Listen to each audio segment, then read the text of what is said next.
Hi everyone, how are you doing? We're back with episode 5. Before we get into the question, I want to reiterate few points for you. First and foremost, keep writing answers. You may not necessarily share them on the YouTube video, but we encourage you to share so that we can give our feedback. The goal is that by the end of this season, you should be very comfortable in answering a variety of questions. That's the reason we have brought mains previous year questions to you to expose the diversity of questions that are asked in UPSC. So, I would personally encourage you to write your own answer before you check the answer that is posted on YouTube. Right? So that's the reason we are giving you a question one day ahead so that you prepare and write your own answer and then compare and contrast. That's a very active mode of learning in which you involve yourself in the process, right? So we encourage you to do that, and let's get into today's question. Today's question falls under the topic inclusive growth under GS3, right? So we know what inclusive growth is, right? One which is much more broad based than the traditional linear process of growth. So it does not just ask us what inclusive growth is, however, it asks us in the context of capitalism. If we look at the question and try to split it into parts, we can understand what the question is expecting out of us. Capitalism has guided the world economy to unprecedented prosperity. We know this, right? We have more billionaires today than ever in human economic history. However, it often encourages short sightedness and contributes to wide disparities between the rich and the poor. We know this also. In this light, would it be correct to believe and adopt capitalism for bringing inclusive growth in India? If we are to split this question as we usually do, first and foremost, we have to speak a bit about what capitalism is and how it has guided the world economy to unprecedented prosperity. Here, you can take and define what capitalism is, or you can say how capitalism has led us to prosperity. So, any which way, how it has done or what is capitalism. However, it again says it often encourages these kind of behaviors. So, second part speaks specifically about drawbacks of capitalism. In this context, right? So, this is the context. In this light, can we adopt capitalism for bringing inclusive growth in India? This is the major part of question. I was going through the comments the other day and I saw someone asking about breakup of marks with respect to an answer. This might not entirely be the way UPSC evaluates an answer, but I have some idea on how I expect a good answer to be. First and foremost, ensure that close to 70% of your answer is occupied by the major question that is asked. In this question, major part that is asked is, can we adopt capitalism for inclusive growth in India? So speaking about inclusive growth in India, adopting capitalism for inclusive growth in India is a major part. And rest of the 30% you can allot to introducing about capitalism and also giving some way out with respect to what can be done. So your introductions, your conclusions are the broader context of this question, right? So this context, let it take a minor space in the answer. Give more focus on the major part of the question and everything else is just padding up onto the major topic. With this understanding, let us dive into the topic a little more. So, over the last few years, the debate on inclusive growth has been happening, right? So, inclusive growth specifically talks about a growth phenomenon in which each and every section of the economy is lifted along with growth. Usually, the traditional growth models only speak of linear process of growth, where development is only spoken of in terms of growth. So, what are the growth numbers? That is the context of traditional models of growth. However, inclusive growth is much more broader. It speaks about equality, it speaks about opportunity, it speaks about environment, it speaks about gender relations, it also speaks about overall sustainability in development process.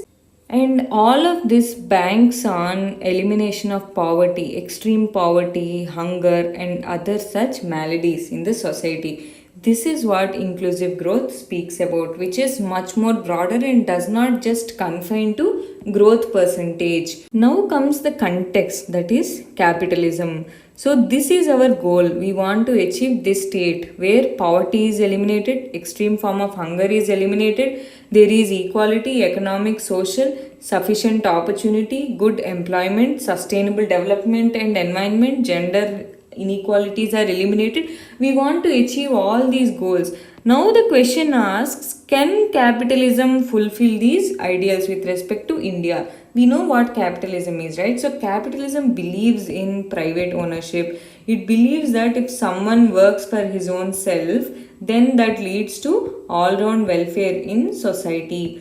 So with the exact idea, India has opened up its economy after the liberalization, privatization and globalization reforms, where we encouraged private investments, where government of India has started the process of rolling back by disinvesting in several PSUs, and then we have also started globalizing much more rapidly, with foreign investments coming into the country in the form of FDI or FAI or in the form of technology, latest technology. Even India has benefited out of capitalism. That is what this year's economic survey speaks about. Economic survey in the first and the second chapter, very specifically, it shows how private entrepreneurs have grown in India, how they have substantially contributed to wealth creation in the country. And economic survey also speaks about ways on which we can use this wealth generation to uplift entire economy. So this is the context on how capitalism can help this broader goal of inclusive growth in India. So first and foremost, we'll speak about capitalism and how it has generated wealth, and then we will examine what are the inclusive growth goals of India first, so that we will have an opportunity to see if capitalism will fit in or not. So this is the question. So what are India's goals? Will capitalism suit or not? And what can we do to make capitalism fit for India's needs? So this is next part of answer. So this is the structure we are going to adopt today, and let us just try and look into the answer now. We've just broken down the question into three parts. First, we're going to speak about capitalism. Then we also highlight the drawbacks of capitalism, and then we are going to examine if it will suit the needs of India. In the introduction itself, we can start with how capitalism has helped us, because that's the first statement in the question. Capitalism has guided the world economy to unprecedented prosperity. So we are going to say how. Wealth generation in the last few decades was possible due to faith in property rights, where individual can hold property, and free markets. India also reached double-digit growth rates post LPG reform. So we are directly saying how capitalism has helped the world and how capitalism has helped India. Spending a little more time in giving context to capitalism, we say how free markets and competition have fueled innovation, and thus new industries got set up. And these, along with rollback of state, we know, right, till then world was dominated by the idea of communism.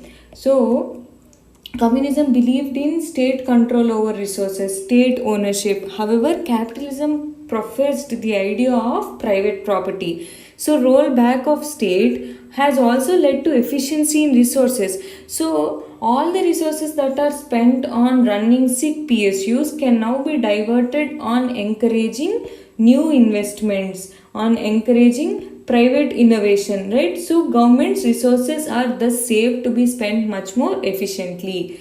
Recently, UN report has even confirmed that multidimensional poverty in India has halved over the last 10 years. Through these points, we are arguing that yes, capitalism has helped the world. By respecting private property, it has encouraged innovation. Thus, there is much more efficiency in resource usage. India also experienced double-digit growth rates and has halved its multidimensional poverty. So these are the achievements of capitalism. But We are asked specifically to look at capitalism in the context of inclusive growth in India, right? This is not an answer on capitalism. That is one mistake that can be done. So many students might go and write an answer on capitalism for and against capitalism, but that is not what is expected. You have to fit in capitalism in the context of inclusive growth in India. So we have to first know what India's inclusive growth goals are, right? So the connector statement will be a look at India's inclusive growth goals will show us the following. So far we have studied about capitalism and its benefits. However, you are asking me to examine its suitability to inclusive growth in India. So first and foremost, I have to speak about India's inclusive growth goals. They are addressing extreme poverty and hunger, providing quality health and education, economic growth with decent jobs, reducing inequalities, sustainable development. You can use the sustainable development goals to show India's inclusive growth ideals. We can now speak if this capitalism will suit India's needs or not. By giving this statement, certain drawbacks of capitalism fail to inspire confidence in addressing India's problems. So these are India's goals. However, there are some drawbacks in capitalism which will not make us confident in using it for India's inclusive growth ideals. What are those? First and foremost, we can speak about rising inequalities, which is the biggest problem with respect to capitalism. Recent Oxfam report highlights that the wealth of top 1% in India is 4 times that of bottom 70%. This goes against the ideal of India's inclusive growth, which is inequality, reducing inequalities. Next, lack of decent jobs. We know that most of our workforce is still employed in informal unemployment. Despite huge job creation in the country, most of them still remain in informal sector. And moreover, despite having so many wealth generators and entrepreneurs, which even economic survey speaks about, we are unable to create formal secure jobs, which is also against India's goals of having decent employment. Next is the issue of environmental destruction. We are in an age where we are discussing sustainable development. We know that capitalism is more focused on gaining profits. In the process of profits, if environment comes across, most of the entrepreneurs are ignoring environmental norms and thus generating wealth at the cost of clean environment. This is also a problem which goes against India's inclusive goals of sustainable development. Why do you think sustainable development is a goal of India's inclusive growth policy? Because most of our farmers, right, who are dependent on agriculture are very closely linked to environment. If environmental destruction becomes a norm, then our farmers are going to suffer, and even our economic growth is very closely linked to the process of environmental protection, and we see it every year in the form of floods or cyclones. Next issue is of regulatory vacuum. Another major issue in India is regulatory vacuum. Whenever a new industry comes into picture, often we fail to have very clear-cut policies, rules or regulations for moderating them. This creates issues of crony capitalism, information asymmetry, where the customer does not know on what rules the entrepreneur is working.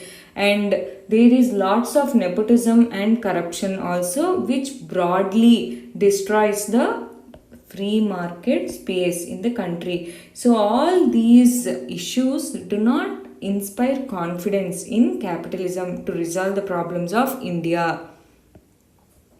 So far we have discussed how capitalism helps, and we are trying to examine India's goals.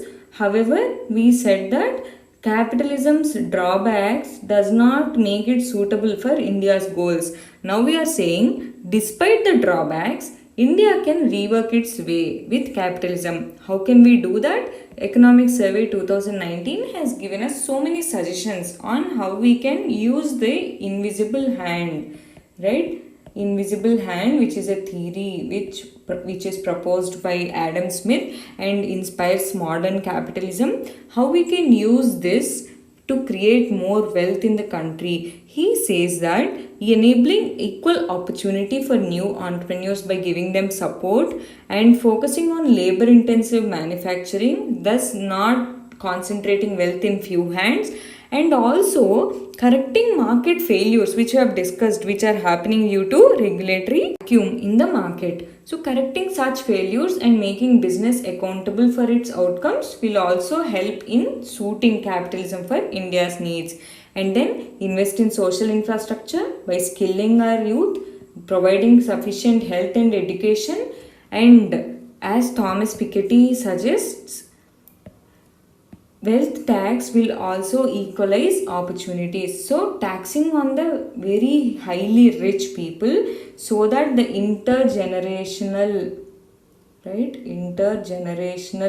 inequalities are addressed, that is also going to come to our rescue. So with these suggestions, we are saying that India can rework its way and use capitalism cleverly to meet our goals of inclusive growth. So state activity as above, like highlighted here, will enforce market accountability on one hand, and on the other hand we can use capitalism for our national growth. This brings us to the end of the answer. Before we say goodbye, let's examine tomorrow's question. So this is also asked in the context of India's growth process, how India's economy has grown. Usually in the linear model of development, any economy goes from agri to industry and then to services. However, India has skipped industry and now jumped into services. We have very cursorily touched this in our answer about industrial finance. We said why industrialization is very important for India. Many developed countries have significantly industrialized while India was underperforming on its industrial growth, right? We've spoken about that in the importance of industrial finance. Today's question asks us why we have skipped industrialization and jumped into services. So normally countries shift from agri to industry and then later to services, but India has directly jumped into services from agriculture. So, what are the reasons for the huge growth in services vis-a-vis industry? One, and can India become a developed country without a strong industrial base? So, we are checking on the reasons for this shift, and then without strong industry, are we going to be a developed country? So, this is the question. So, a task for you. Please read about the term jobless growth, right? You can find it in your standard economy textbook, and also examine LPG reforms. They will give you a context on why we have jumped into service sector. On that note, let's say goodbye and good night. We'll catch up tomorrow and examine the answer. Stay home, stay safe, and please take care of everyone around you. Bye bye.